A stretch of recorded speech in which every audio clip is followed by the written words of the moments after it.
ಬಗೆದಷ್ಟು ಬಯಲಾಗ್ತಾ ಇದೆ 400 ಕೋಟಿ ದರೋಡೆ ಪ್ರಕರಣ. ಗುಜರಾತಿನ ರಾಜಕಾರಣಿಗೆ ಸೇರಿದ ಹಣ ಎಂಬ ಆರೋಪ. ಮಹಾರಾಷ್ಟ್ರದ ಎಸ್ಐಟಿಯಿಂದ ತನಿಖೆ ಚುರುಕು.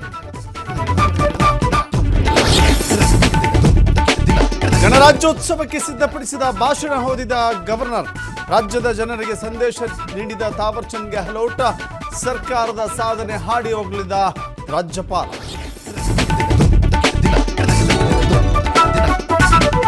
ನಾಳೆ ಕಾಂಗ್ರೆಸ್ನಿಂದ ಮನ್ರೇಗಾ ವಿಚಾರಕ್ಕೆ ಹೋರಾಟ. ಬೆಂಗಳೂರಿನ ಫ್ರೀಡಂ ಪಾರ್ಕ್ನಲ್ಲಿ ಪ್ರತಿಭಟನೆ. ಪ್ರೊಟೆಸ್ಟ್ನಲ್ಲಿ ರಾಷ್ಟ್ರೀಯ ನಾಯಕರು ಭಾಗಿಯಾಗ್ತಾರೆ ಎಂದರು ಸಿಎಂ. ಬಾಗಲಕೋಟೆಯಲ್ಲಿ ಮುಂದುವರೆದ ಶ್ವಾನಗಳ ಹಾವಳಿ. ಪ್ರವಚನ ಮುಗಿಸಿ ಬರುತ್ತಿದ್ದವರ ಮೇಲೆ ಎರಗಿದ ನಾಯಿಗಳು. 10ಕ್ಕೂ ಹೆಚ್ಚು ಮಂದಿಗೆ ಚಿಕಿತ್ಸೆ.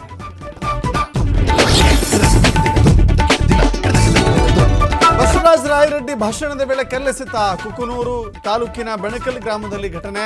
ಕಲ್ಲು ಹಾಕಿದ ವ್ಯಕ್ತಿ ಹುಚ್ಚ ಅಂತ ಮಾಹಿತಿ.